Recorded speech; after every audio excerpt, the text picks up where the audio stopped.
All right. I'm going to call the Texas Charter meeting to order. Today is Friday, September 14th. It is 10:50 a.m. 11:50 on the East Coast for those counting. A quorum is present for this meeting. Two board members, Joe and Lance, are not present, but a quorum is present for the meeting. The meeting has been duly called, and notice of the meeting was posted as required by law. So are we going to go right into closed session, or should we do the consent items first? Do you want to do how do you want to? Let's do the closed session at the end. Okay, that's a good idea. As you got it on the agenda. Go. All right. So we have B as executive report. Okay. So we're going to give you a quick executive report, less than 10 minutes today. I've got a PowerPoint that was put together for our town hall meeting that is Monday for staff. And I want to just run through this. I've given you some handouts. I'm going to spend more time on the academic side when we have our other two board members here. And I think Marvin's going to try to come down in November. He was willing to come today, and I told him it'd be better for us if he would, if he had to choose the two to come in November. So he's going to, my understanding is he's going to come down in November. So we'll get more in depth, spend probably up to an hour covering the academic side. I know you've asked me to, we spend a lot of time in these board meetings talking about finance, about buildings and things like that, and not enough about, what we're really about, which is educating kids and the academics behind it. So, our mission and vision, it's yours. You lead us in that direction of what we're going to do as an organization, but it would be helpful to focus more on this in board meetings. So you're going to see more of an executive report in the future where there'll be different team members coming and presenting different items, so you know more what's actually going on in these schools out there. So we're going to run through this real quick, and again, I'm going to try to do this in less than 10 minutes so we can move on and then come back to it in November. All right, so first item is kind of just giving you an overview where we're at. We've got 74 campuses. This will include, some of these items will include our sister schools in Arkansas that our charter, our 501c3 also operates. But you got 74 campuses. You see the breakdown there of, let me pause for a second. Marvin, are you able to see these slides, or do you have them uploaded? Okay. Yes, I do. So we got 74 campuses. There's the breakdown of those campuses. 2,100 employees. You can see the breakdown between campus and home office. We are working with HR here to break that out more. That number is very high. When I first saw it, I thought that's upside down. You shouldn't have that many corporate employees with that number of campus staff. But as you look into it, as Chris was pointing out to me, you've got a huge number, over 100 staff that are campus support staff in that. They're PIEMS, public information system management, office staff, but instead of having them at every campus, we pool them here and they serve 3 or 4 campuses right there. So you got curriculum in there that you typically wouldn't have. So we're going to break that out more in the future where you'll see home office, and then it'll break down administrative, and then it'll break down curriculum development, and then PIEMS, IT, where at a typical school, they would be on the campus. Yeah. Make sense? But does not include Blue Learning. It does not include Blue Learning. Right. And so then you see our enrollment this year. We were around 21,000 last year. That number is down because of virtual down there. You see the 2210. That was around 5,000 last year. That was in partnership with K-12. And this board decided we were going to use our curriculum, our own staff, to support virtual students instead of outside vendors. So we're very proud of that number. That is really higher than we expected. We figured it'd be around 1,500 going completely alone without K-12. K-12 does a great job of marketing, getting kids in. They've moved. They have 2 public schools now, Huntsville and Hallsville, that use their products, and those schools both have over the 2210. So they definitely know how to do that well. We believe we're going to have better results academically with kids. We think it'll be a better service to the state of Texas as they look at, should we expand virtual by doing it in-house with Texas-aligned curriculum and teachers. So that's where that number's off. The other numbers are up. I'll have a comparison number for you next board meeting where you'll see the growth on the brick and mortar side. And then lastly, you see the number of graduates we had last year. We're very proud of that number. That's pretty amazing, speaks very well of really our whole mission while we're here is having these young people being prepared to be good citizens, good people in society, and get a high school diploma from a K-12 institution. So 1811, over 1,800 kids. Pretty amazing number. All right. Next, I want to talk to you real quick about the new schools we've opened. We have, under the Premier, you'll see that Premier North Little Rock, that has been approved. We just got approved at the last Arkansas board meeting. That will open in 1920. But the rest of these opened this fall. So you got San Angelo that has opened successfully. Classical Academy of Permian Basin. That is our Midland school. That was the middle school grades were incubated as a part of the Premier last year, and then this year they've been moved to their own campus number with K-5 as well. And then Founders Classical Academy of Frisco opened. This is a new building that we built. The other two we've talked about leases. Frisco opened 3 weeks ago, and it's over 600 kids, 1,500 parents apply for that school. Lastly, you've got the Virtual Academy, and it is a new model, so we have it listed. So accountability structure, we're very proud of our results, and you're going to see in red the PHS. The only reason they're in red is that's the color we use for marketing. So we use blue for TCPA, we use red for PHS. When I saw this, I was thinking that looks like an F or something because it's in red. But you can see the results, the B's, the C's.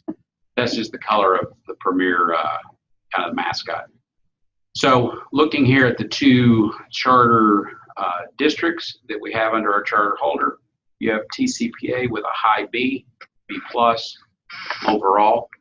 You have the Premier High School with a B at that 84. So we're showing you the number as well as the letter grade. And we're going to show you some results from campuses. We won't get in depth on it, but on the campus side, there isn't a letter grade this year.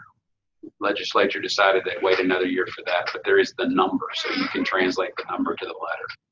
So it's just what you would see in a standard school where if you've got 90 or up, it's an A, 80 to 89 is a B, and so on. So you see the domains that are built into accountability. You've got these 3 domains, and that's what was put in statute last session. They tweaked this A through F accountability scenario to where it was down to these 3 domains. But really, when you look at it and you get into kind of the know-how of how it's put together, it's really in a lot of ways still a 4th domain, in that domain 2 is split into a part A and a part B. So you can see with domain 1, that's student achievement. That student achievement is there are 3 different levels of performance that a student can achieve when they're taking the test. There is the approaches, which is actually what the kid sees as passing. If they pass that as an end of course, then they're able to graduate high school. So there's the approaching, there's the meets, and there's the master. Okay, those are the 3 levels of how many answers they have to get right to be able to hit those targets. So what the domain 1 does is it takes all 3 of those, combines them together, the results at each of those levels, and then divides by 3 and gives you a number, of course. And then they scale that, and they give you a scale score of what is 80 on you and 89 for proof. So student achievement is raw achievement. It's how did you do on the test. Domain 2 is school progress. It is connected to how are kids doing. If they have not hit the higher levels of the test or even the approach level, then the state still looks at how did they do compared to the year before. Great. So that academic growth, part A, is completely factoring that in. It's looking at how did the kid do in the past. And then what you will see is there's a lot of, the way it was built for schools is taking into account struggling schools and struggling students. Because we as a district whether it's the TCPA serving urban, rural, and suburban, or the Premier High School, which dropout recovery, you're never going to see those numbers very high, because if you've got the overall high on the domain one, you got domain one high, you're not going to see it as high on academic growth. And that's just the way it's been structured. For instance, if a kid hits the masters last year and takes it this year and does very well but does not hit masters, then he doesn't count as growth, right? And I know as someone, a parent who has kids in school, that I'm not sitting there worrying about if they're hitting, meets or masters. If they're in those higher numbers, it's not something, parents are sitting there saying, you got to work harder on that. So it's going to always be hard as you have higher performing kids in your system to get that part A to hit the numbers that are going to be higher than this kind of mid 70s. Relative performance is taking, and it does not apply to Premier because it's the alternative accountability system, which is why it's got an NA.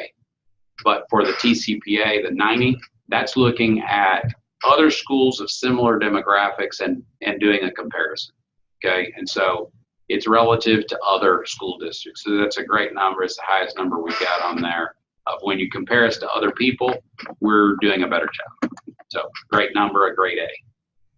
Now, when you look at the domain 2 school progress, you see overall. So you got part A, you got part B.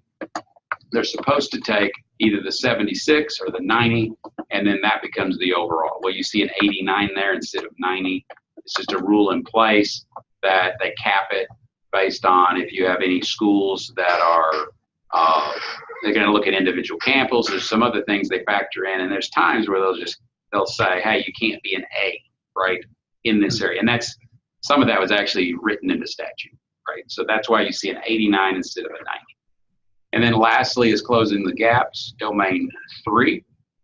You see the B and the C for the 2 charters, TCPA with a B of 80, and then Premier with a C of 73. And the reason that Premier is a C instead of an A is in state law, you have that TEA must consider continuation in your graduation rate, which they do in the domain 1 and the overall, okay? But in domain 3 did not do this in this first year of accountability. We're appealing that, we're pushing back on that. They would say, they've said in the past, we assume we'll hear the same thing, which is, well, it's the feds. It's the federal graduation rate. Well, again, we dealt with this in legislation where we said you must use the continuers. Why does that matter with an AEA school? Because if you're going after kids that only have 10 credits, they're coming to your school, they become your kid in your cohort, then when you look at them, they're not going to graduate in 4 years. They're going to graduate in 5 years, right? They're going to be continued. So that has to be factored in. So when you factor that in our appeal, it shows this, and we've calculated the numbers. That C is actually an A. Okay. Same thing with, there's some things with TCPA related to virtual in the past. If you remember, we separated TCPA having a virtual, and we moved the high school to the Premier. So when we did that, they just moved the graduates. They didn't move all the kids. So that brought that number down again. So we're also appealing that. We'll raise that. So we're very proud of these numbers. How do they compare to other, similar size charters? Other than Harmony, Harmony got an A in most of their charters. The idea is the KIPS, the uplifts, all the other charters, again, of size and diversity, they were all sitting around a B. So, so this is a great year rolling out a new system. We were concerned, and we mentioned that concern to you as a board months ago, that we were concerned about even an F or an IR because of the dynamic of being so diverse, having a large virtual. What was it going to look like? What was it going to be? So we were really shooting for a D, okay? Knowing all these factors, not campus by campus. Campus by campus, we've always been shooting for A's and B's, right? But it's really turned out very positive. So great job by our staff and the schools and working with kids and making that. So let me show you, I'm going to run through these other slides pretty quick because I am way over. So that was slide 3 out of 12. That was 4. Was it 4? Oh, okay, well. She's So, counting the cover page. academic performance. You see the B's. In finance, we got A's. They used to call that, is it superior? It's charter version. So it's an A. You see the campuses. That per grade means A, B, C, D. It doesn't mean 6, 7, 8. That kind of was confusing to me when I read it. But I think it makes sense when you see the A's across, A, B, C across the top there. So you can see the number of campuses in each of those rankings. And then you see here academic performance. You see the distinctions. Honestly, we don't sit there and shoot for these. We're just happy when you see them at the end. This is based on being, compared to other schools across the state. There's no way to really kind of set it as a goal. You don't know how people are going to do. As a system, we don't focus much on test prep. We could do a lot more on that. We just think we're doing good quality schooling and education, and we're getting good results. So I will say that Clay was the one school that got 7 of 7, which is that number. You got a 1 down there at the bottom on that total earned by campus. It's got a number 7 down there. It shows you the number of distinctions by campus, and so we're very proud of Clay getting 7 of 7 in all those areas. Talk more about this at our next board meeting. This shows you Arkansas's performance. You've got the A's in Northwest Arkansas, the 2 KA and the 912 are in the same building. You got the B at Quest Academy, West Little Rock. Premier this is something new. We're grateful for this, that they're not going to rate alternative schools in Arkansas. So that's a good one. So they did just renew us, which was, they had a lot of positive things to say about the Premier and the changes they're making in those cases. I'm not going to name all these people, but you can see here a new structure we have in place that is having campuses supervised under what we're calling superintendents. We've got some interims there that are going to do this until we find somebody permanent. A couple of permanent people there. And you got Erica, as vice president of the program, the Thrive program.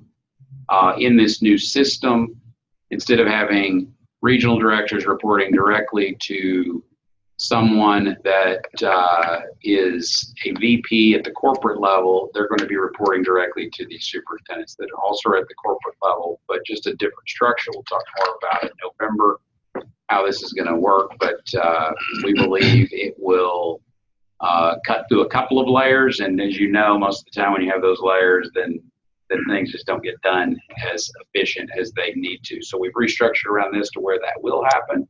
We can make sure we're hearing from people that are at the campuses a lot easier, so we can make sure we meet their needs of those campuses. So again, I won't read the names. New leadership here of campuses. You can see the name and the campuses that serve. Yeah, I think we have another slide with TCPA.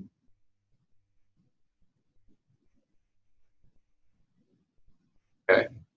And then Premier, and y'all have a copy of this, you can look at it.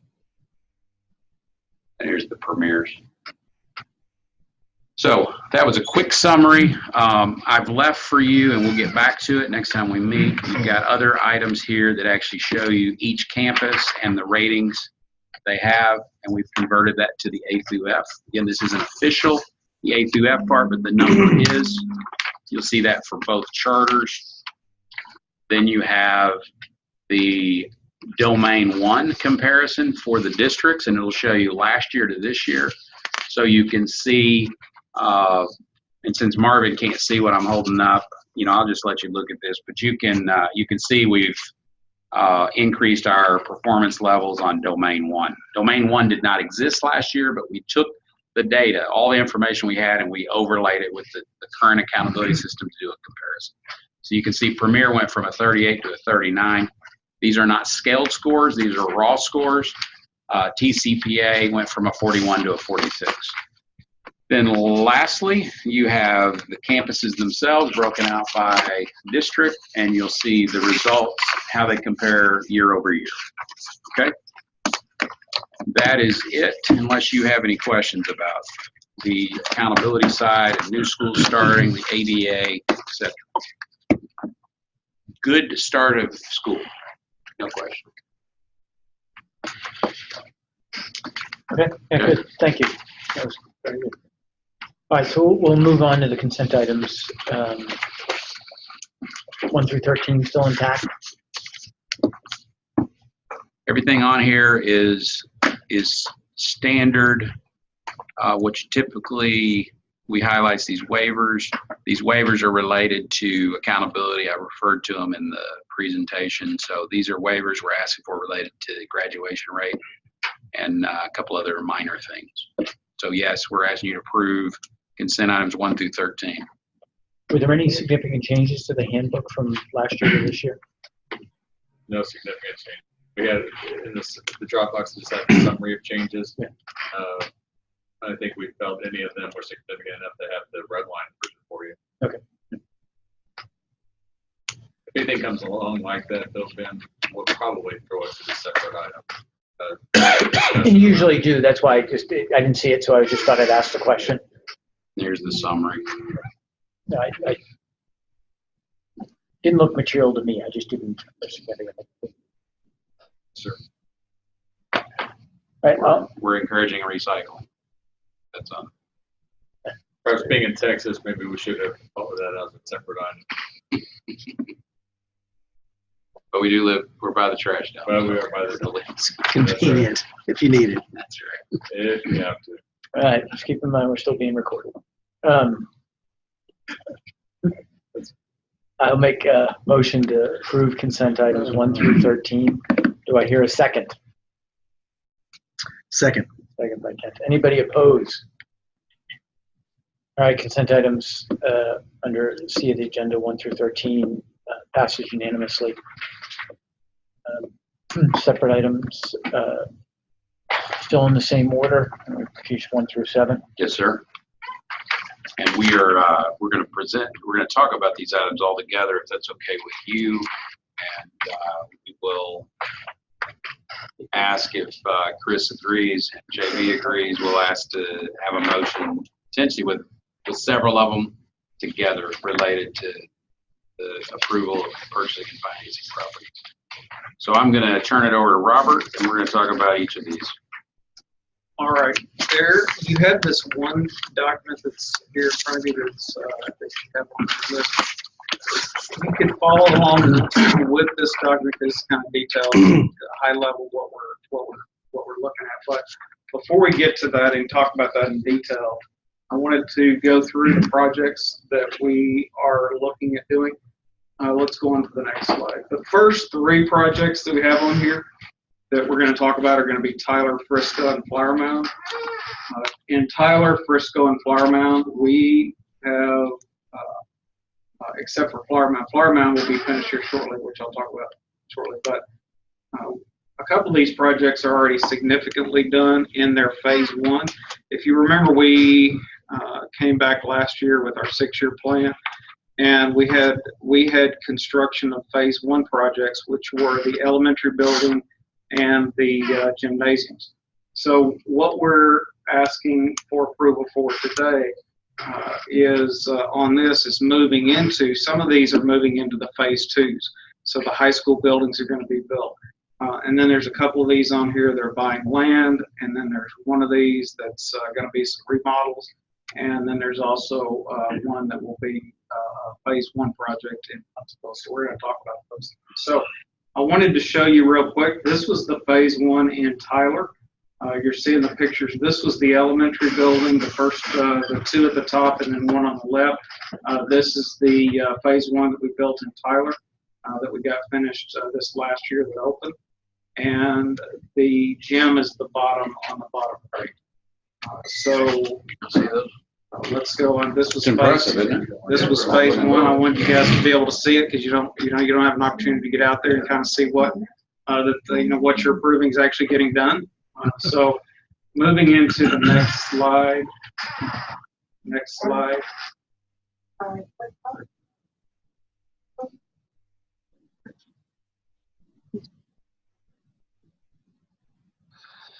Or technical. Got to freeze up.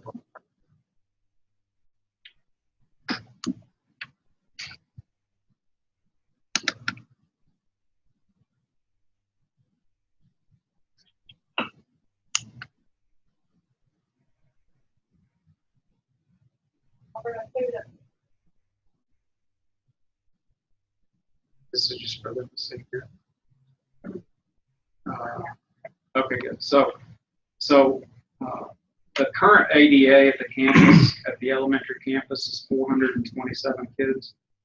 You're seeing a rendering here of the high school building, and this is one of the projects on the list that we're talking about today that we're seeking your guys' approval on. So this is what the high school building would look like. The projected capacity of this new high school building will be about 400 students, and the potential revenue of that new building on an annual basis would be $3.4 million. I won't go through all the demographics of each of these. I believe you received a copy of this PowerPoint as well. But Tyler is one of these places where they're increasing the number of families that are expected. And in Tyler alone, 5 through 12, there's 9,384 students enrolled in the districts in that area. So there's definitely a market for options in Tyler to be able to recruit the students we would need to continue to expand into the phase 2 in Tyler. So that's project number 1. Let's next slide. This is it's going to be this Tyler High School building will be 36,000 square feet, 16 classrooms. I provided the floor plan for you so you can kind of see. That's what it would look like. So what we're requesting for board approval on Tyler is $6.3 million on this particular project. So, all right, let's move on to the next project. Before we move on, this was one of the things you'd asked to have in here in regards to the performance of that particular campus. You maybe want to talk about this. You understand this more than I do, but that particular campus has met standard. So we don't see any issues with them being IR that would cause us any problem with being able to go ahead and move into phase 2. Right. That's a high C. That's 78. In addition to the ratings there, we have hired a new campus director. We had an interim director this past year, Mrs. Beeble. Yeah. And she's still there. She's a great lady. She does wonderful work. But we've hired somebody who's now the principal of the campus that has years of experience in public education. So that will be easily a B this next year. But yes, the main point behind this is I figured you asked that question about these campuses where we're spending money is, are we being successful? Are we doing a good job? It shows the 452 kids up there at the top where it says Texas College Preparatory Academy on the top right. This is off TEA's website. You see the 450 kids, K-9. And what Robert has said, what we're talking about right now is adding the high school. So if you remember 2 years ago, we talked about our 6-year plan. We were going to do this in phases, which is what we're doing. We build the K-8, we build the gym, then we come back and we're requesting to now build these high schools. So that's Tyler. That's project number 1. Let's move on into the next next project would be Frisco. So what would y'all like to do? Would you like to pause, and do you have questions about each one of these? Because these are each items, separate items that, again, we're going to try to put together at the end to streamline it. But do you have any questions on Tyler, or do you want to get to the end and ask all your questions? I'm not shy. I mean, I'd ask along the way. Okay. The only question that popped into my head on the 6.3 is that everything all in for that, or it is all in. Most of these, we've already built out the infrastructure, the roads and things, right? Because the fire lanes and stuff, I don't know if Tyler's one of them. So we will that price would go up, obviously, if we didn't build it out that way. So some of these things went higher than we expected in phase 1 because we went ahead and built out the fire lanes. And that's very similar in Frisco, Flower Mound, same situation. Okay. So this is Frisco. This is the elementary building. This school just opened about at the beginning of this school year, just about 3 weeks ago, 4 weeks ago. So this is the elementary building here in Frisco. Let's go to the next site. Here you can see the elementary building on the left of this and the gymnasium right here on the right. So this is currently open. The high school that we're asking for the next phase, which would be phase 2, this high school building will be right behind where the gym is. So this will be part of the phase 2 that we're asking for approval today. So we're running about 580 students, just under 600. It may actually be up to 600 by now. Within the last couple of weeks, they've been increasing kids from the waiting list. So it's right at 600. The capacity of this new building will be about 442 students, generating about 3.7 on an annual basis for revenue. So Frisco, some of the demographics, they add on average 37 new students or new residents every day. We've had a population growth of 8.2%, 25,000 households with children, and just under 10,000 students enrolled in 5 through 8 in 2017 period. So, and then 8,189 students in 9 through 12. So there's certainly in the Frisco area, as we come along and as a part of our 6-year plan, which we'll be talking some more about as we go along, we certainly feel like there's even more of a need, even in that area for maybe even a second site, either somewhere in McKinney, Allen area, or North Frisco, because there is such a huge growth in the Frisco area. So, going to the next slide. Yeah, well, just one quick question. Will the sign actually have the brand, or is it, I know that was just... It will, yes. Yeah. So Frisco High School building's about 37,694 square feet. It has, it's actually going to be a 2-story building because we have a little bit smaller footprint of land in Frisco due to the high cost of the land. So it's going to be 2-story. On the first floor, you're going to have 11 classrooms. You can see here, this is the floor plan.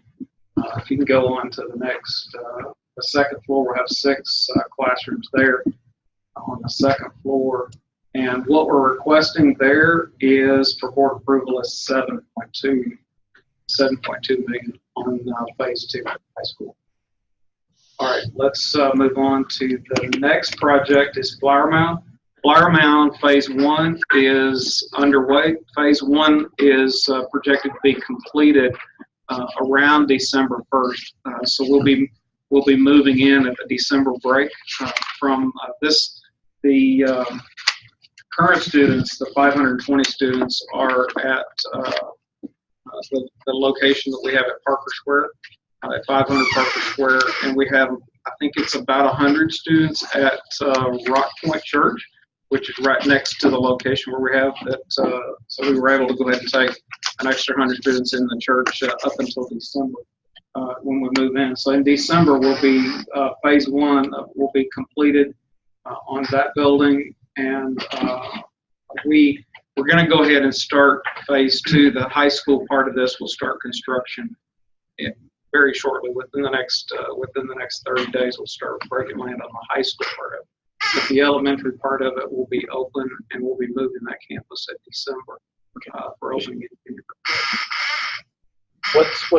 Remind me what the plan is for the Parker Square and this old health and athletic? Parker Square, which is, we started with an high school. We moved the high school to Hickory Creek because there was a need for the new founders in Flower Mound. We had such a wait list at Louisville. Then when they move out, then the plan is we're going to virtual school teachers. We don't have enough room in this building for the virtual school teachers. They will be housed out of there, and they will have room to have blended learning sessions where kids come in from all over Denver County. Okay. So it's still going to use that building. It's still going to. So projected capacity of the high school building will be somewhere around 494 students. So we should be we'll be approaching right at 1,000 students total on that campus in Flower Mound. Potential new revenue on an annual basis about right under $42 million. Again, there's still increases over the next few years, 2017 to 18, increases in number of families and students in that area. So we shouldn't have a problem being able to build a student there. So go ahead to the next slide. So this is the floor plan. It's about 33,900 square feet, 19 classrooms. We're requesting board approval. This is a one-story building in Flower Mound, because we have a pretty good size footprint of land there in Flower Mound. So we're requesting board approval today on $7.2 million for that project. All right. I'm sorry, what have we approved already for that project? Do you know that number off the top of your head? Because I thought the total we had already approved was something in the neighborhood of 15 million. It's 14 or 15. It's in that Okay. range. I have the exact number, That's but perfect. it's That's right fine. at That's fine. 15 million. So, yeah. 14 million? Okay. I was thinking the total is going to be about 21 million total Okay. when we finish that project. Obviously, that's what these guys are. Yeah. We need money. Okay. Next project. So this is the performance of the high school in Flower Mound. 426 is what the number they've got up there. It met standard. Is this B? IB. High B. So they're doing well on their academic performance as well. So we don't see any issues in that campus either. All right, Woodlands Classical. Woodlands Classical is going to be phase 1. This is the first part of phase 1 is acquiring land in that area. We currently have a location that's at a church in the Woodlands, and we've had a parent group that's come to us. They were aware that we were doing construction, and we've been doing some construction facilities up here. They wanted to know if there was a possibility of us being able to build them a new campus in the Woodlands. So we've been looking for land in that area. So what we're requesting is up to $5 million to purchase about 15 acres of land. This would not open until 2020. So we would acquire the land right now, and we would come back to you guys as a board. Once we get the actual bids on the construction of the building, we would come back to you once we get those numbers as well. So I would estimate that the Woodlands is going to be very similar to a Frisco and Flower Mound cost, just for the nature of where it's at in North Houston suburbs. So, but we're asking up to $5 million today to move forward with purchasing the land. My hope is I'm very encouraged that it's going to be less than that. I'm shooting to get it somewhere in the $4 million range or less, but I want to have a little bit of extra room because we're looking actually at a 35-acre piece of property that we're having to try to split up to get the 15 acres so that we want. So and we may actually try to see if we can cut that down if the city will allow us to be able to do 2 stories, so we don't have to spend as much money on the footprint when they go up. City. So all of that is still currently underway. So let's move on to the next slide. That particular campus right now has, by this, 360 students enrolled. It's kind of reached its peak at the location that it's at because they've used up all of the facilities that they have at the church, so they can't really increase any more numbers there, and they do have a waiting list as well. So they've met standard this year, 75 out of 100 overall. And anything you want to say about? And they have a new campus director that taking over the school starting this week. Yes. All right, moving right along. Denton Classical is also, we're asking to purchase land there. Their current ADA is about 150. They're in a very small location up in Denton. We want to be able to purchase land to be able to get them into a larger facility. They're currently out in portable buildings. The majority of their facilities in portable buildings. We have quite a number of kids on the waiting list in the Denton area. Our school in Corinth, which we built a couple of years ago and got open. There is a waiting list for that. So we feel like based on the population, the number of families, the number of kids that are in this Denton ISD in that area, if you know much about Denton and there's that Razor Ranch area, we're trying to see if we can find something in that north part of Denton because that's kind of where the population growth is headed out that way. So what we're looking for on approval for the board today is up to $3 million. I'm very encouraged with some of the land that we're looking at right now that we can get that at less of a cost than $3 million. But we want to go ahead and get approval with the board today up to $3 million on 15 acres in the bid.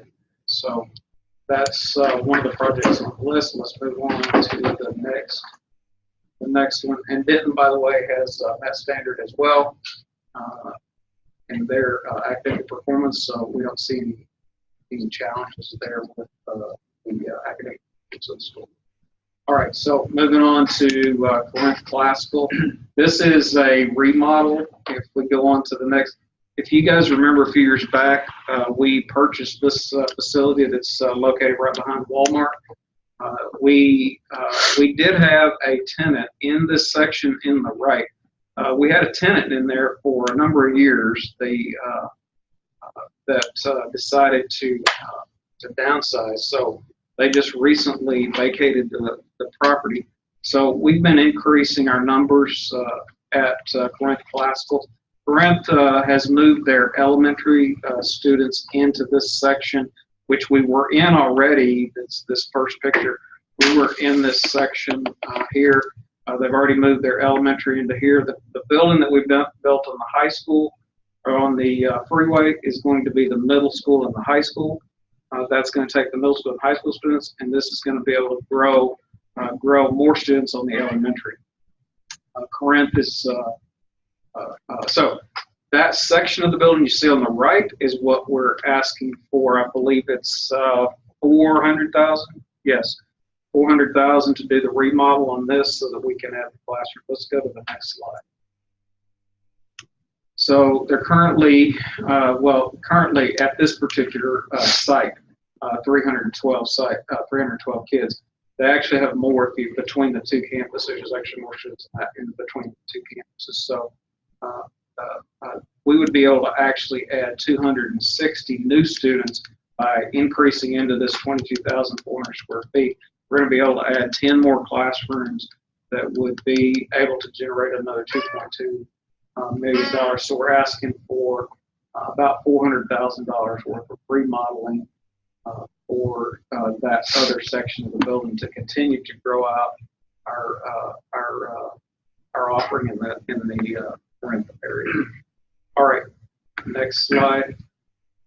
And by the way, Corinth has done very well in their academic performance, 92 out of 100. That met standard.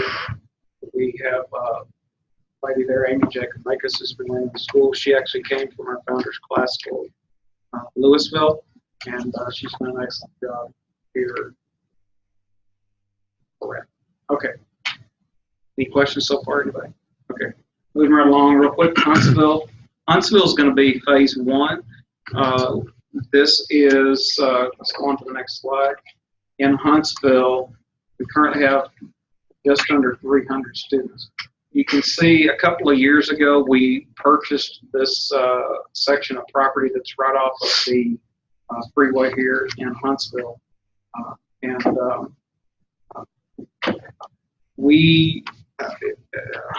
much of the detail do you want to get into? We had a campus director there at that campus at the time who passed away at the campus a couple of years ago, year and a half ago. So we had to seek out a new campus director. They did have, I think, 1 year of accountability issues, so we were a little bit concerned. So we basically delayed the construction of the new building. We had the land, we just held on it. We delayed. We got a new leadership in place that's now in place. Academically, they've been fine. They did well this year. So we're now moving forward. They're currently housed in a church that we lease from. And so this one was approved, and this is actually under a discussion item on the agenda. This is one that was already approved by the board in 2015, but we're giving you an update today. Like Robert said, we did hesitate to go forward, even though we had purchased the land because concerned about accountability.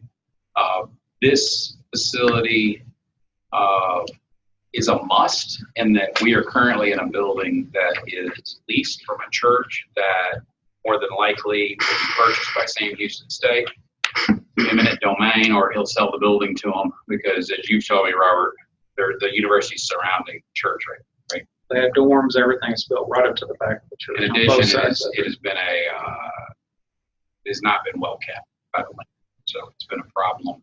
So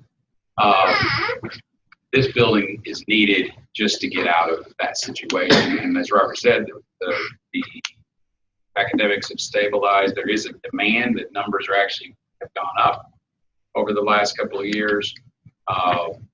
Huntsville ISD is an F in the accountability system.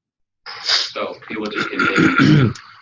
In this particular location, we are building a building that is not as expensive. We're building it as a metal building in that area. That is outside of the zone of this new hurricane or this new tornado shelter issue. It's actually outside of the zone. So we're going to be able to build at the lowest cost possible to minimize our risk in this area if there was a risk down the road. So the board actually did approve, and I have this board resolution if you'd like to see it, approved $8.6 million back on 2015 to do the construction of the high school. We've actually worked to get the cost down. The cost right now that we're looking at is right at $7.5 million. So we've been able to get that down about $800,000. Well, actually $1.1 million less than what we thought it was going to cost before. So we've been doing as much value engineering on that as we can. So you've actually already approved that, but that would we would, when we get into talking about the line of credit, we'll look at that. So, and there is a copy of the floor plan. You can see kind of what the size of the building will be, about 36,000 square feet. And so, we don't have a copy of a form. It will have a gym attached, and performance-wise, they've met standard as well this year. So they're a C versus an F for the ISD. Right. Yeah. So, This one has been my biggest concern all along. It's a small community. It's smaller than Huntsville. I'm sorry, it's smaller than Tyler. If you look at the risk associated with it, there's not a lot of risk, but compared to Frisco or Flower Mound or other Corinth, where Denton, all these places we built in the suburbs where there's just high growth. If we had a challenge, we just weren't cutting it. We weren't getting it done. Parents didn't want our school. You could always sell the building to someone else, another operator, right? Even the school district. This one, Huntsville, was my biggest concern because it's not that high growth area that you're seeing other places, and it's smaller. But we value engineered, as Robert said. We're going to go with this other structure. It's still sound safety wise, but it doesn't need to look like the building in Frisco. In this area of Huntsville, it'll still look very nice. I'm very comfortable with moving forward with actually building on the land we now own.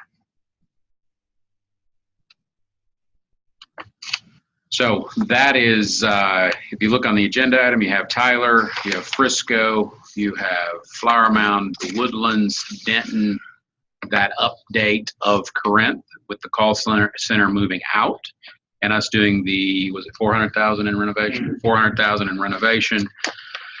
So we're asking the board to approve what's the total? Is it the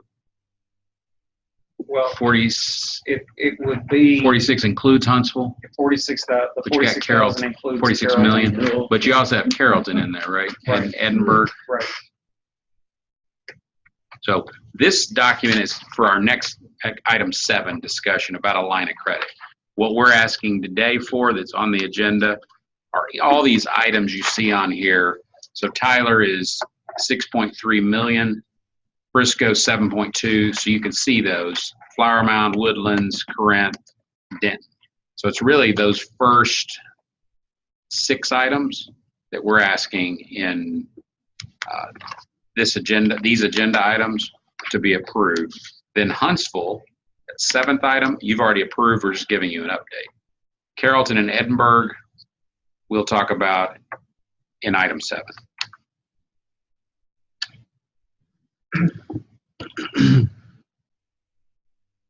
Hey, Robert, going back, just one question that Ben asked it, but said that's all in that projected building cost. So does that include furniture, fixtures, and equipment in that number, or is that going to be an extra cost for any of these? It does not include that. Okay. And oftentimes we've been able to get startup funds or grants to cover some of those items, but the FF&E. Okay. Either one of you remember what the instructional facility allotment is? How much? The one we're getting, it's about $200. No, I'm sorry. The NIFA. NIFA. How much is that? That off the top of my head, I don't. It basically pays for all the furniture. And then I don't know if you Y'all know the number? Y'all remember the number off? There was just actually a press release. That's There's fine. also the new facilities allotment. That's the $200 facility allotment that we hadn't had until this year. Okay. So there is additional funding for that. Okay.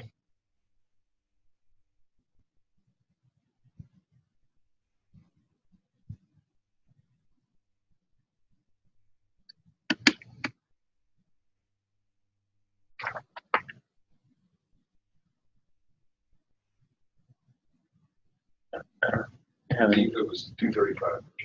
235 for over 2 years, or is that still each year? It's 2 years probably, right? Because you get the initial, then you get the follow-up. Both years. Okay.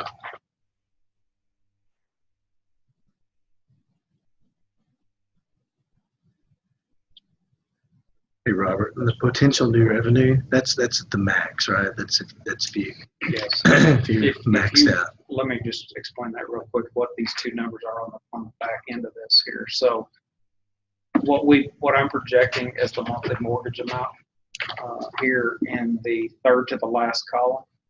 That's what and that's at a mortgage at 4.5%. What that monthly mortgage, what you'd see if it was amortized over 30 years. So the revenue, the potential revenue that you're generating, which aligns to having the new students coming in, that's what you're going to see in that next column is the potential revenue that we have. So my target that I try to reach each time is I want to be at under 15% on a monthly basis. I want to be under 15% of the money that we're generating. So you can see the difference between those columns, the 31,921 and the 42,000. There's a difference there. So we're going to be under on all of those projects. We're going to be really under the 15%. So we're actually going to be closer to a 12 or 13% on what it would actually cost us if we reach our full capacity. Now, there may be, obviously, you may not reach your exact full capacity, but there's at least enough room in there that you should not have any problem being able to afford these projects. Even if And we just used a formula here. You'll notice, obviously, Woodlands land, you can't do anything with just land. So that 63 versus the 25, that's just showing you using this formula. That $5 million is 25,000, right? You still got to build the building, but all the other ones on here are directly linked to you can have these new kids, this potential new revenue, and they are all at capacity. Every single school on there is at capacity currently with the space they have. Right. Except Carrollton, which we'll discuss. We're not even asking for you to do anything here on that. So the other ones, Carrollton has to be built out for it to be at capacity. So it's actually at capacity too, based on what the city has said capacity is. But the other ones are all at capacity, have waiting lists. There's no doubt the demand's there for the K-8 schools, and should be. You'll just take the kids and you'll loop them up into high school. So just minus the Woodlands, we're not able to generate any revenue quite some time on that. You're talking about 25 million annually in new revenue. In the mortgage expense, we're still talking is 2.6, but all in we was talking about. You know, by having a gap in between these two, which is one of the indicators I look at, you could probably be at 75 or 80% capacity and still be, and be within the 15% of what you need. So even if your capacity ended up being less, but we've not had any school yet that's not been full when we've opened. So I would say that we've been at closer to 100% occupancy in the building. So. Max. Okay. Right. So you need us to vote on. Are we voting on 1 through 6? Yes. Is that a problem, JV or Chris? Let's see.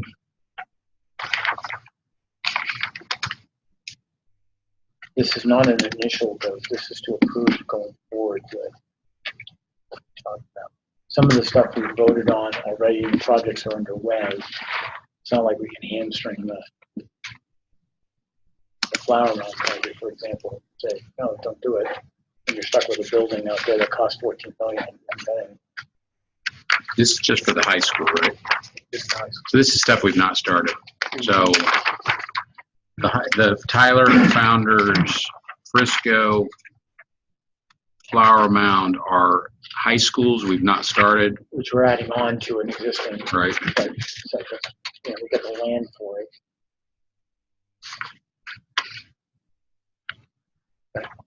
And I have no other questions. Just one more thing to lose sleep over. I think you lose. Yeah. So ultimately, you know, the demand's there. It's the revenue's there to pay for it, as Robert's shown in this last column. And then, like I said, other than Huntsville, I'm very comfortable that even if you had some kind of issue where there's just no demand, there's other operators out there, even school districts, you just sell it. So to me, it's very little risk from that standpoint. Yeah, in the Huntsville, I mean, I get the Huntsville, but you know, if Huntsville was what was left, was cash position is still strong. Right. Yeah. And there we're going to move the Premier in Huntsville to a more like a shopping center. So even if something happened and you did not have the Huntsville Classical, you would move the Premier out of the shopping center lease and move it into this new. So we thought through how do you mitigate risk on it? Yeah. Right. We ready to vote? Sure. And I'll make a motion to approve separate items 1 through 6 that we just discussed. Do I hear a second? Second. Second, great. Ken Sparks. Anybody opposed? All right. Separate items 1 through 6 pass unanimously.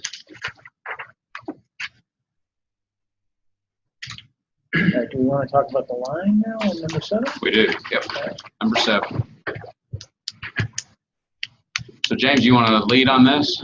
Yeah, I'll step out to go first, and we have. So as you know, one of our challenges as we've been building out is to identify an effective manner of financing our building projects. And as you just went through, you saw several projects, they're great projects. And what we've done in the past is we've pretty much had 2 different methods. One has been to use bank financing. We've gone to our bank, we've taken out a loan, typically a standard loan. We have a down payment, and they've given us good terms, but that's been but they've been both limited funds, and we've had the issue of having to pay out a down payment typically in the range of 15 to 20%, depending upon circumstances at the time. So that has been one method. The other method has been we've issued two bond been 2 bond issuances to the public. A little over about 30 million that we've issued, and that has that's been effective. But there's a lot of work to go into that. There's a significant ramp up time to get into that. And then the other aspect of that is that when you issue your bonds, you are essentially taking on a loan, a 100% of the loan at the time you issue the bonds. So if we have not at that point in time, if we have not completed the projects, we've not already financed the projects, what happens is we get the cash, we're paying interest on it, or will short-term pay interest on it, but we will end up having to pay for all of the funds that we borrowed from the beginning going forward, as opposed to with our when we work with the bank loans. With the bank loans, we get a building loan, and we kind of scale into it. Now, so each of them have benefits. Typically lower costs, longer terms with the bond, shorter terms with more flexibility with the bank loan. The issue with that is that they both have some aspects to them that are not favorable to us. So we've been looking for other methods of financing. So what we're looking today is proposing to you establishing a revolving line of credit with a major bank that will cover and allow us to take out 100% financing on our projects as we need the funds going forward, with the intention that at some point in the future we would issue bonds. We would issue bonds to clear out our revolving line of credit. So the idea with this is to get good financing terms, not have the issue of having to pay out funds as down payments as we have, and then also only have to pay interest on the funds that we are actually using at the time for our building projects. So you've seen, as I said, you've seen what we have coming up. We want to discuss the amount that we're looking to actually request, but I wanted to talk to you about the facility that we're here to discuss today. We have 2 folks in the room with us. We have Clarence Greer, who is with RBC. RBC has been the underwriter on both of our bond issuances. And then we have Tom Sage. Tom has been our bond counsel in both of those issuances. So both of them are both familiar with our organization, our operation, and they are intimately familiar with our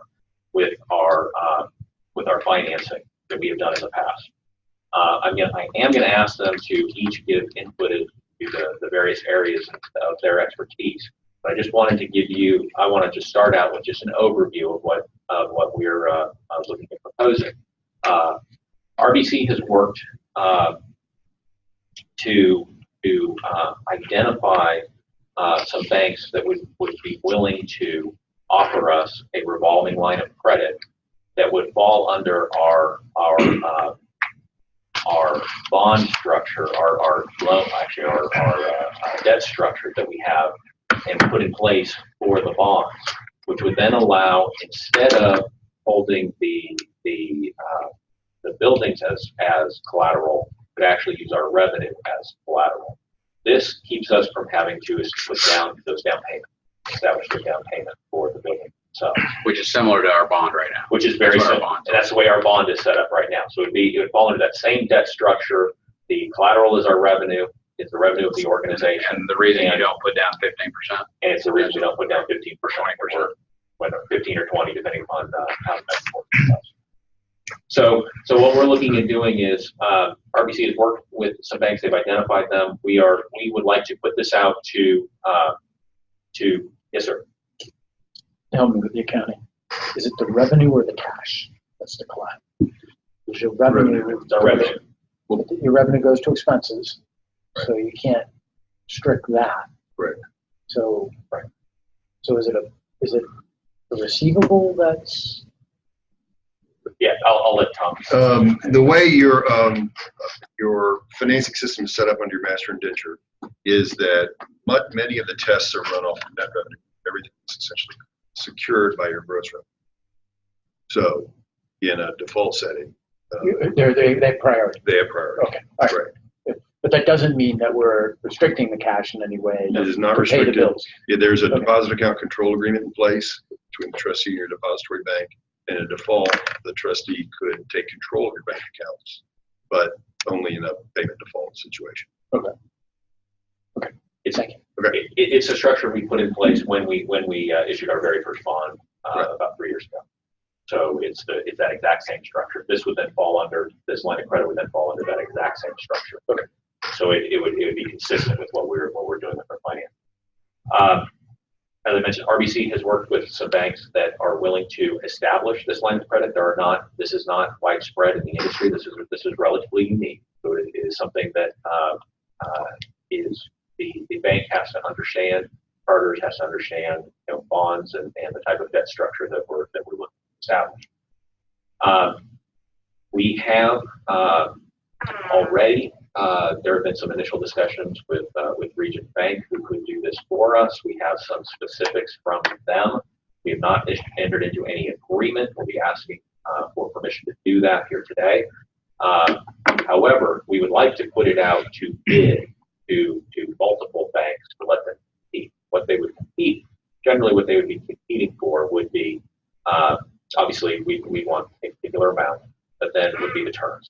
You're generally working on your interest rate, how long the time period would be for while it's interest only, and then prior to having to start repaying principal, as well as just what the rate would be on the line of credit. What we have been discussing, the most likely structure of this would be something along the line of 3 years interest only. So for anything that we pull out, with the intention that most likely within 3 years, we're probably going to issue a bond to clear the debt in any case. So it would be interest only, most likely for 3 years. It would be what we would have been discussed preliminary with Region Bank is a LIBOR plus 1.8% on the rate. You're going to have to stop using LIBOR soon. So What's that? Right. LIBOR goes away Right. soon. Yeah. Yes, absolutely. I know you heard that. Yeah, we got it.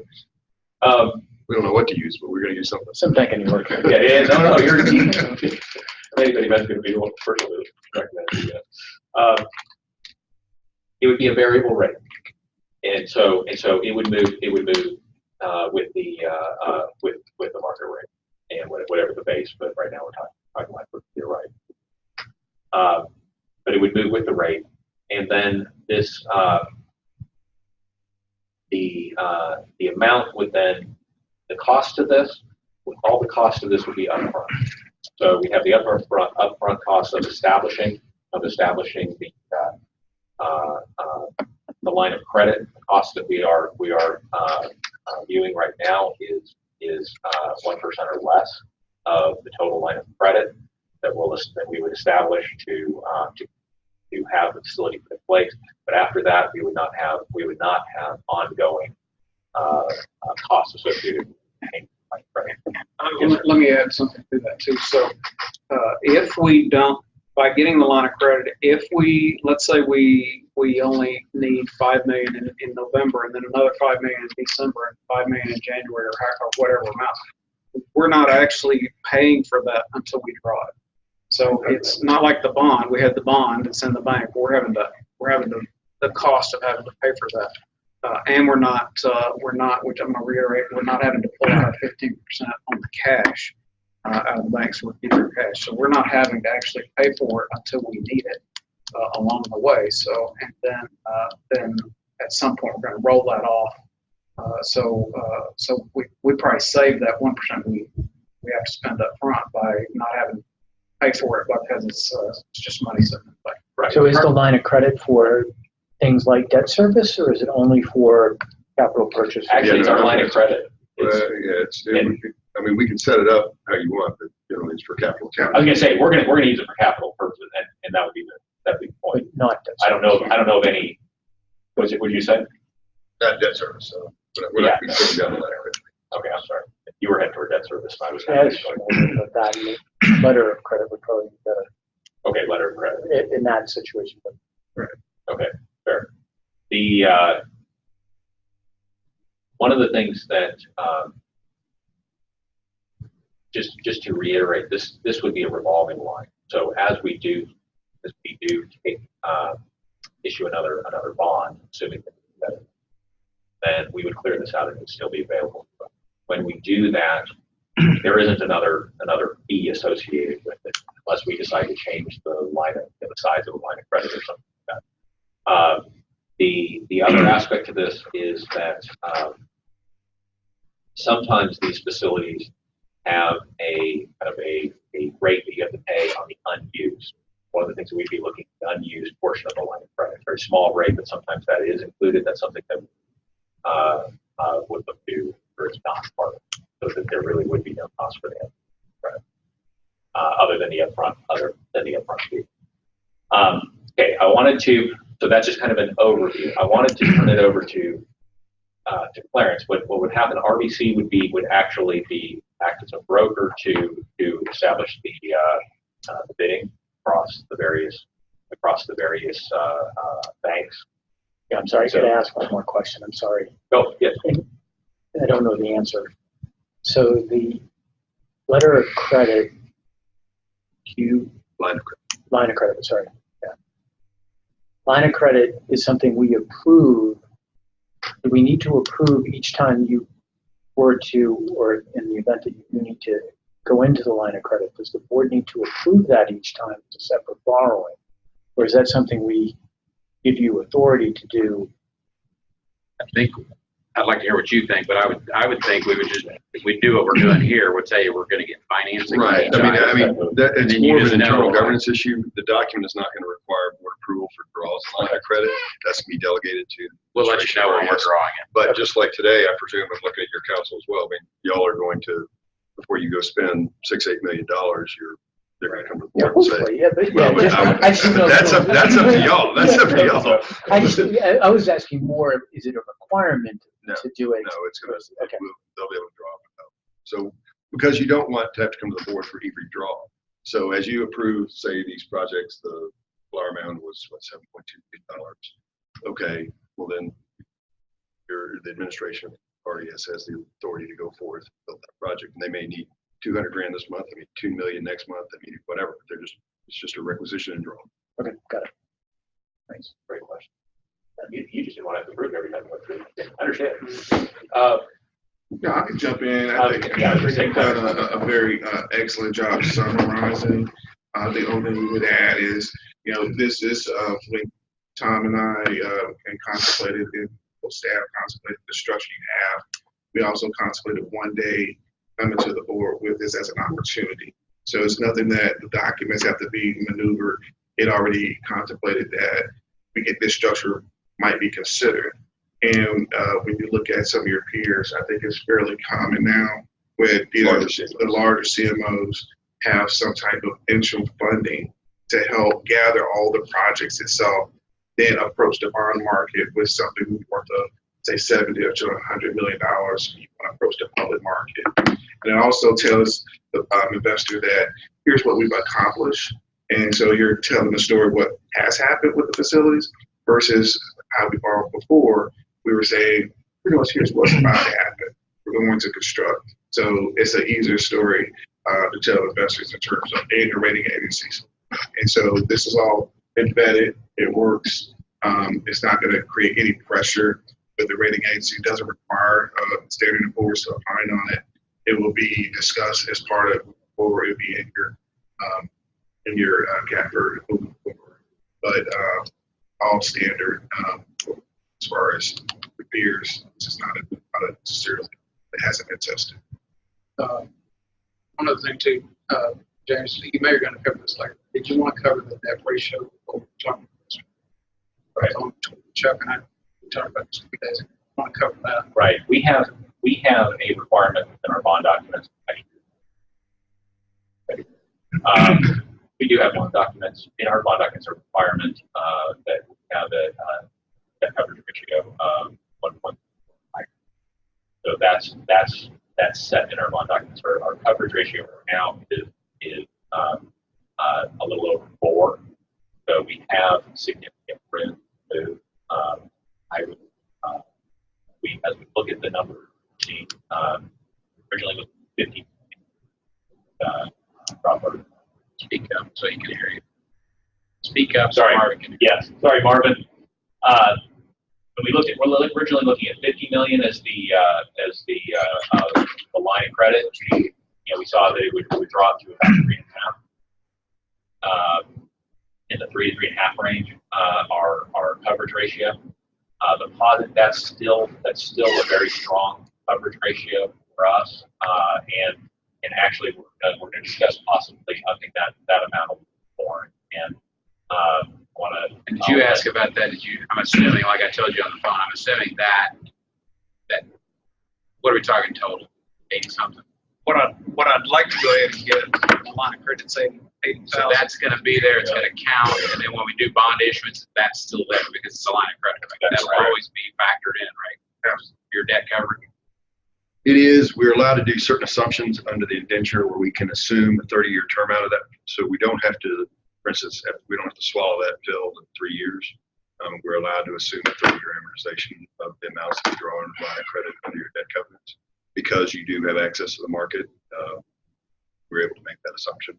So it will affect your coverage, but I mean, it's not like we have to show how we can pay 80 million. Right. Yeah. And they're just on this the summary sheet too. Let me just point out there are 2 projects on here that would get us from the things we talked about today up to the 46, which moves it to from 40, 50-ish thousand to the 80,000. There's the Woodlands, the land we asked for approval today. There's also the phase 1 building and elementary building and gym, which would be about 14 million sometime in next year. And then also we are in the process of discussing the possibility of a South Fort Worth Founders Classical Academy, and I'll have more information about that later. But I wanted to at least go ahead and get that out. That is something that's definitely under discussion at this point about us adding a new campus in the South. But we'll have more information to come next week on that. So it makes more sense to ask for the full amount now, the line of credit, than to just issue twice, right? Because of costs associated with it. Right? Yeah, crazy. I guess. And there's a number of things that this has been a very successful structure for some of your years, many of your years. In going back to the bond issue, and I know we bring it to y'all, but as far as a load on the organization going through a bond issue and ratings and everything else is a tremendous amount of work, time, and effort. We certainly don't want to go to the bond market like it. So the other thing we run into for new projects and development projects are some tax hurdles we have to get over where we have to designate the locations and have hearings and things like that. This will be taxable debt, so we don't have to mess with that. So it's a very flexible structure. As James indicated, there's no loan to value. You borrow 100%, or you end up over 100% because there's costs and other costs associated with the project.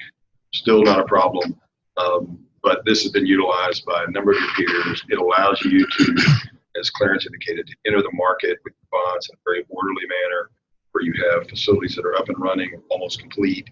So there's not a lot of construction risk, employment risk associated with those projects. Go to the market. So it's been a really good product that we've seen in different places. So it allows you to draw through it as you want, and when we enter the bond market, we'll clear that out, usually fund the balance of whatever projects because there's no reason to finish that, and then you're fresh and ready to go. Sound like a great option. Doesn't sound like a lot of downside. No, it's for a growing organization like y'all with credit worthy as y'all are. Yeah. And it's available because you've educated some of these banks and they get it, right? Whereas the independent banks, our bank, they just don't understand it. Yeah, and every time we go through a process like this, we're able to maybe get some of the smaller, mid-sized banks a little closer. So that's why we like to have it open, process. But ultimately, it's going to be about 3 banks that's going to probably participate. It's going to probably be Capital One, BBVA, and Regions. Those are the ones that already have these facilities in place. Bank of Oklahoma doesn't do this. They don't. Big surprise. We want to ask them. You definitely want to ask them. So we want to open it up. The one thing that we talked about was the 80 million and the facility, the size of the facility, and then we do. There's a process of going out to bid. I've already talked with like I said, RBC is kind of an intermediary with right now, and I've already talked about the fact that as part of them doing this, they're willing to waive some of their fees and other setup costs, things like that. So we've already gotten some of those things just discussed up front prior to putting it out to bid. So we think we're in a good spot. The current rate, and I don't think I mentioned this right now, if we take the LIBOR plus 1.8, it's about 4%. So it's about a 4% annual rate, which is a very, very solid for current market. What's the bond rate right now? And the bond rate is about similar. It's about Very 4%. similar. Very similar. So the only real risk here is you fund through the line of credit, don't get the bond issued quick enough, and the rates just go up, right? And that's the real risk. Yeah, and so the answer is I'm going to say yes, and I'll let them chip in any way they want to chip in and say contradict me. But you have two. Since they drove, since they drove all the way up, let them Okay. jump in. Go ahead. No, I'll give you the non-banker answer, which is, we're not really in the interest rate.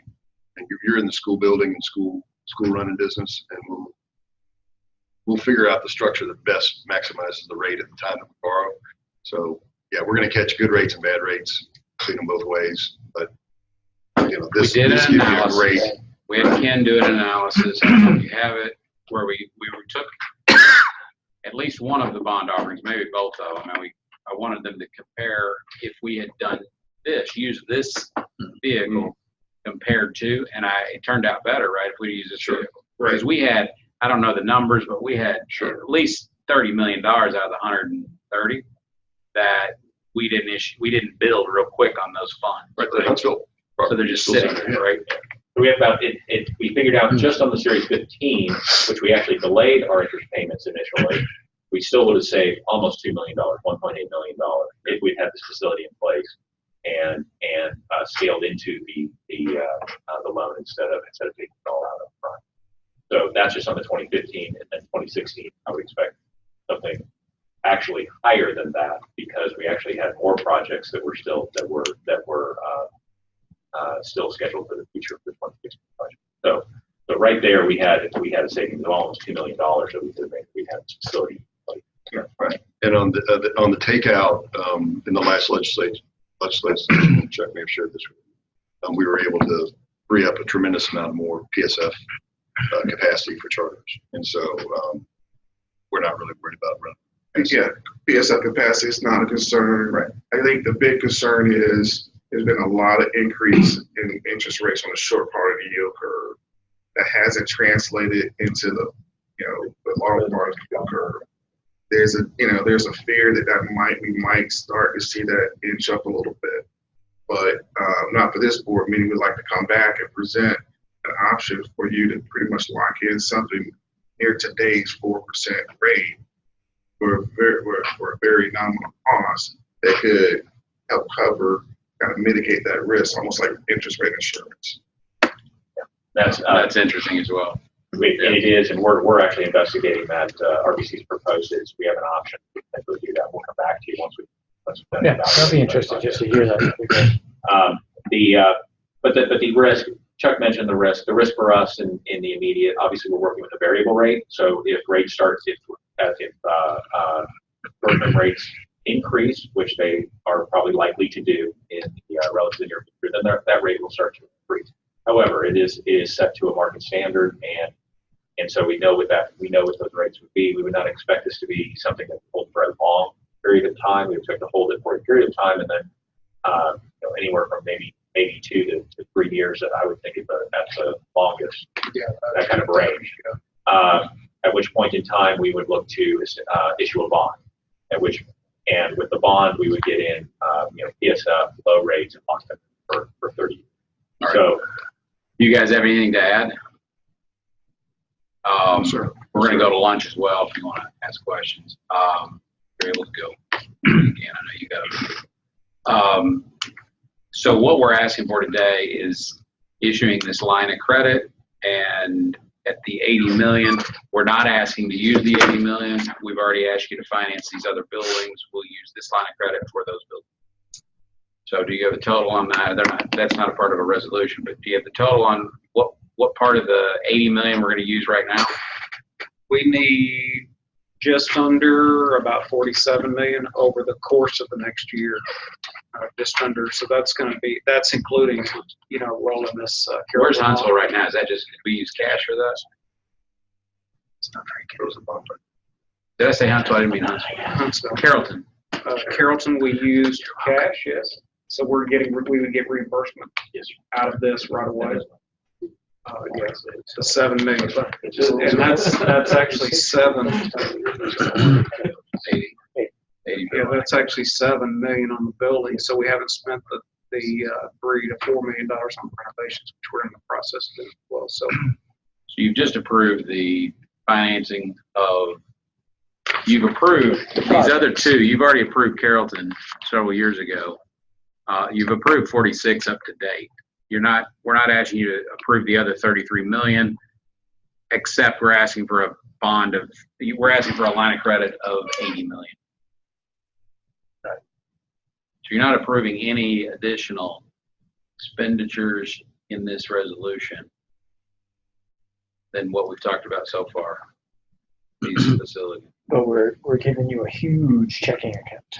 Right. However, each purchase we make with that has to have been approved by you if it's over a certain dollar amount based on our fiscal policies. yes. Nice just for the camera. Right, so we should I think we rip the Band-Aid off and go. So it all sounds reasonable to me, especially with the direction we're going, the building that we need to do, and continuing the growth to do it in the most cost-effective manner. So that all makes sense to and do it in the structure, and might as well just do what we plan to do in the future and not just what we're planning on doing today.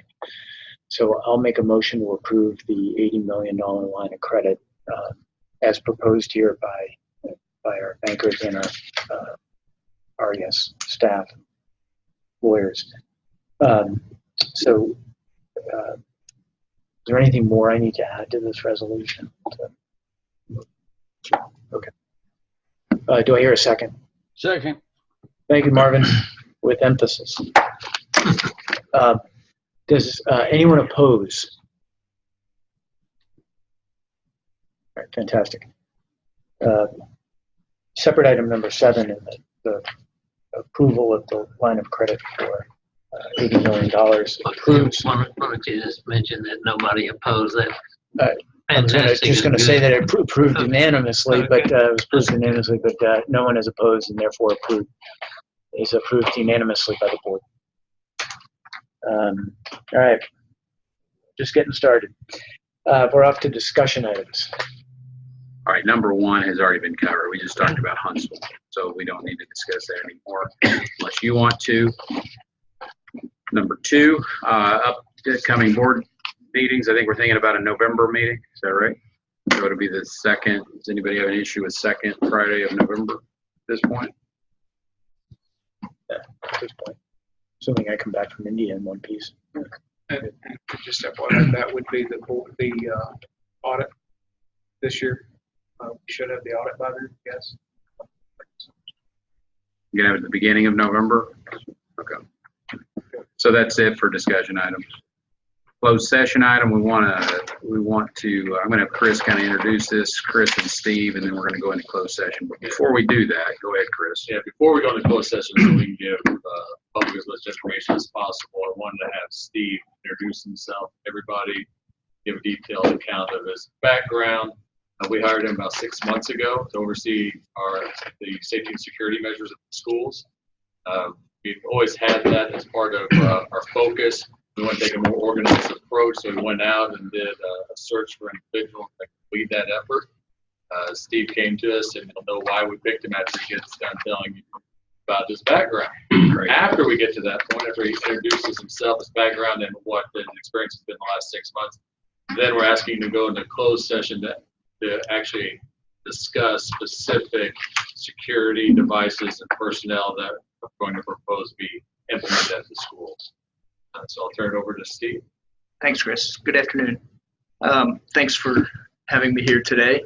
Steve Cheney. I've been here since I believe it was March 12th of this year, when our teachers were on spring break, is the week that I started. And probably what I consider my greatest accomplishment is I'm a father of 3 really good boys. And I have a granddaughter. My 2 older boys, my oldest son Chad and his wife Laura, live in Philadelphia with my granddaughter Madeline. Madeline will be 2 on Thanksgiving and or the 24th of November, and the date switches. And then my son Clay is in law enforcement with his wife Bree, and they live in Northern Maryland.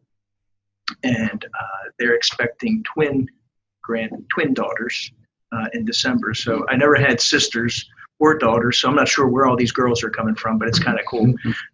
And so they're due in December. And then my youngest son Cameron lives in Keller and is a senior in high school. These all Cowboy fans? These are not all we're Eagles fans. So sorry. But anyway, Can I talk to you outside? You're gonna have to cover an executive session. No, I'm a proud Eagles fan. If you notice my truck out here, it's got Eagles. Let's stop. By the way, Let's stop right there. So he's not What a team cowboy. are you? The New England Patriots. Yeah. That's. We can talk later. So, but anyway, my educational background, I have both a undergrad and graduate degree from Johns Hopkins University in Baltimore in management and leadership. My law enforcement career started in 1977 in the Air Force, where I served for about 4.5 years. I got out of the Air Force and went in the state police in 1982. I was president of my academy class, and throughout my career, rose through the ranks, spent most of my time in investigations. I worked 3 years undercover, but did mostly supervising criminal units. Some of the things that I'm most proud of is when I was a captain in the professional development unit, I created the command college for our department. And what I wanted to do, and the reason I did that, was because I wanted to develop future leaders in our department. And in a way that, because sometimes when you're in law enforcement, you have a tendency to pigeonhole everything, and we kind of see the world from our perspective. And what I wanted to do was bring in instructors and university professors to teach some of our future leaders in courses like ethics and leadership and public speaking and things, and just get a different perspective from our community rather than through law enforcement. And so that was quite successful. I served on the Maryland Chiefs of Police Commission, on their Traffic Safety Commission. And, one of the things that concerned me more than anything was the leading cause of death with young people in our country, 18 to 25, is motor vehicle crashes, or actually 16 to 25. And so one day I was driving to work, and I stopped this young girl doing about 80 in a 55. And I think I was a lieutenant at the time. And so we generally at that rank, we didn't write tickets because we couldn't get tied up in court too much. And so I'm thinking all the way to my workplace, I'm thinking, I wonder if she's going to tell her dad when she gets home that she was stopped. And of course I know the answer to that. She's not. And so I'm thinking to myself, how can we create a program that will help parents address their children and work with them? And so we created the Juvenile Accident Reduction Plan, and eventually when I became a lieutenant colonel and chief of operations, we implemented this statewide. And what we would do is if we stopped a minor for a traffic violation, we asked license, registration, parent's name, and phone number. And we called parents right from the scene. And a lot of times we had parents respond right there. And one of the things that we would say to a parent is, hey, we can handle this one of 2 ways. Either we can write them a very expensive ticket right here, or you can give us an assurance that you're going to address this with your child. Well, we saw a 9% reduction in fatal juvenile crashes in 1 year. And so it was a good PR move. And what was ironic here was the ACLU actually defended us on this. And because it had a little bit of scrutiny at first. And what the ACLU ruled was that, kids, right? Yeah, and what they ruled was that juveniles' behavior could not infringe upon the safety of others. So their driving behavior did not give them a specific right, so to speak, to keep them from having their parents notified in this case. Yeah, and those kids shouldn't have rights to privacy either. Yeah, I agree. Having a 16-year-old that's now driving a Mustang, I'm a little concerned. But well, and and when I first made this policy, my son had just started to drive, and he's 31 now, and so it scared me to death as a parent because I've seen so many crashes out there on the road. And so after my state police career, and when I retired, I was a lieutenant colonel. I was chief of operations. I had 1,500 troopers that I was responsible for throughout the state of Maryland. And I retired from the state police, and I was appointed by Governor Ehrlich to head up the natural resources police in Maryland. So now I went from kind of fighting crime to fighting hunting violations. And so I had all of the hunting and fishing officers. And what I found was I really had some good officers, and they were just as passionate about that enforcement of those laws as what we were, on the criminal side. And while I was there, I was the lead Homeland Security for the governor's office on maritime security, working in conjunction with the Coast Guard, because Maryland has a lot of waterways. And this was just not too long after 9/11. I would say this is probably about 2004 when this was. And so that was quite we had a lot of infrastructure along the waterways there that we needed to ensure was going to be protected. Oversaw a merger of two law enforcement agencies, ours and the Maryland Rangers Association. We got it done 6 months ahead of schedule and under budget, and that was important, I think, to the governor. But and then eventually Governor Ehrlich lost his reelection bid, and as all political appointees go, then when the governor loses, you lose too. And so I ended up as assistant chief of police here in Arlington in a nationwide search. I came here and I had everything but patrol. So I had about 300 officers and civilians that were assigned to me. And one of the things that I'm most proud of there was I noticed when I got there to Arlington is even though comparing homicides from Arlington to Baltimore was like comparing an apple to an orange, we had a lot of robberies. And if you know anything about homicides, in most of them, 90%, if not more, both the victim and the suspect are acquainted. And according to Dateline, it's always the husband. Yeah. Well, you always have to rule a family member out. You just generally do. And really, I would, if it was one of my family members, I would want to be ruled out as quickly as possible in that case. But anyway, robberies, we were really getting hammered with robberies there in Arlington. And robberies were generally, victim and suspect, a lot of times are both involved in criminal activity and homicides. Robberies, you had a lot of innocent people that were falling victim to robberies, and really the only thing that kept that from being a homicide was a couple pounds of pressure on the trigger, which happens sometimes too. So in 2 years, we were able to knock robberies down 54% in the city of Arlington. And one of the things that we did more than anything, I found out my detectives when I got there weren't even getting a robbery case for 48 hours. And they were working kind of like banker's hours, 9 to 5, and weekends off. And the thing was none of our crime was occurring then.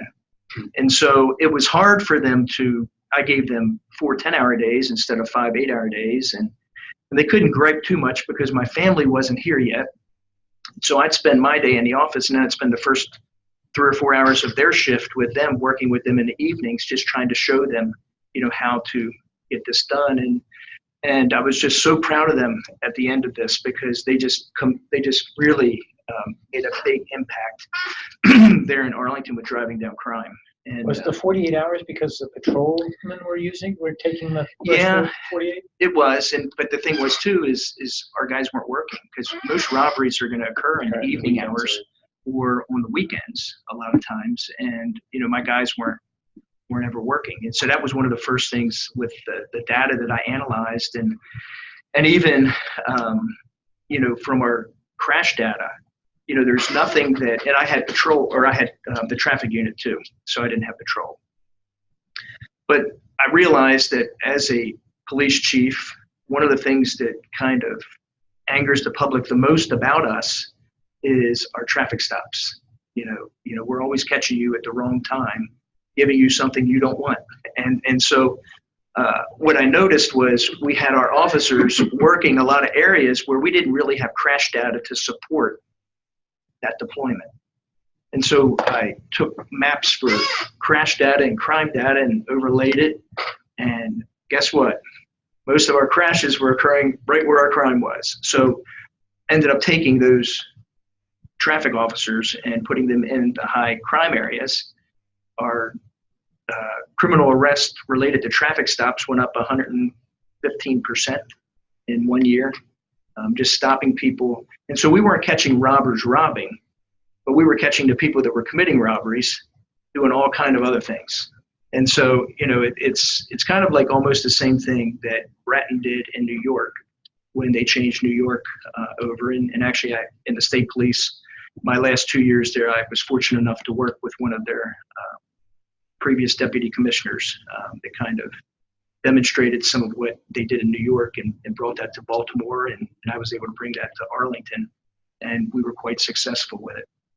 So my police career, actually, I left policing 10 years ago, Tuesday on 9/11.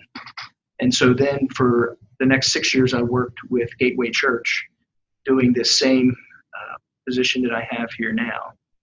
And, one of the things, I grew up a Catholic, came here to Texas, started going to a non-denominational church, and just realized how far I was away from God. And so this was something that was able to pull me closer, just working there in the church and understanding that a church is kind of like a hospital for the spiritually ill. You're going to have people that come to church that don't act quite right. And so what we did there was, at first when I got there, I had contract security officers. And I do hold a private security manager's license in the state of Texas. So what we ended up doing was creating our own department within the church. So we hired our own officers instead of sending. Let people know how many campuses and all that. We had 6 campuses and about 40,000 members. So instead of now hiring contract security and bringing them in, we actually hired our own and taught them to work in an environment the way that we wanted them to work. So because I believe that, there's a difference between working security at Cowboy Stadium versus a church. When you go to a football game, if you don't act quite right, you're going out the door.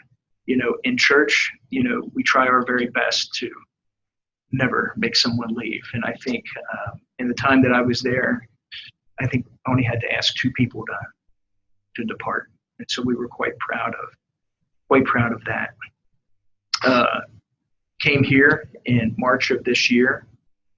I've been to probably somewhere between 35 and 40 campuses since I've been here. I've probably have given presentations to somewhere in the neighborhood of about 500 employees, directors, teachers, parents, and really excited with what I see. I knew nothing about charter schools before I came here.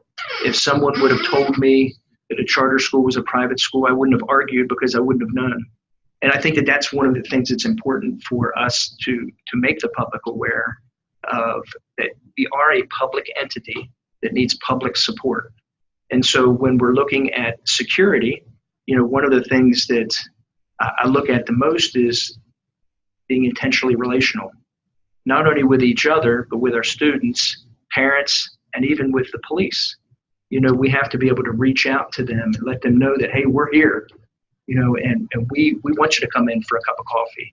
We want you to come in and write a report. And really this keeps right in play with what the governor recommended in the May 2018 report that came out this year, is encouraging police departments to make routine patrols of school facilities. and be a presence in those schools. So that's kind of, without going into the security infrastructure, that's kind of where I am. I'm really honored to be here. I just am overwhelmed with how many good people we have that are here. Just teachers, directors, and I know sometimes when you come from the corporate office and you're asking somebody, hey, how do you like the job? And I'm not naive. I know that sometimes people recognize that you're from corporate and they're going to give you a stock answer sometimes, but I don't sense that when I ask people, how they like it here. I get a genuine feel that they really do, and they're excited about what they do. And I do deal with folks on the public school side, and sometimes I don't sense that same feeling with our professionals on that side. Glad to have you here. Glad to have you with your wealth of experience. We're going to go into closed session. Yep. Thank you very much. So I'm just going to read my closed session. Pursuant to section 551.076 of the Texas Government Code, we are authorized to go into closed session. No votes will be taken until we reconvene in open session. And with that, we're back in closed session. Open session? I don't have to read that. Quorum still present. All right. So we're returning to open session to vote on our final matter for today for the charter schools. And I'm going to make a motion to approve the deployment of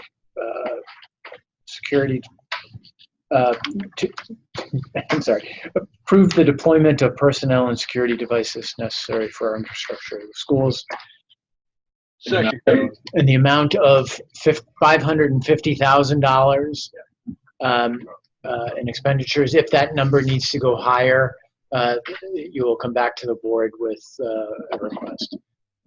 Marvin, you second that. Thank you very much. Sure. Does anybody oppose?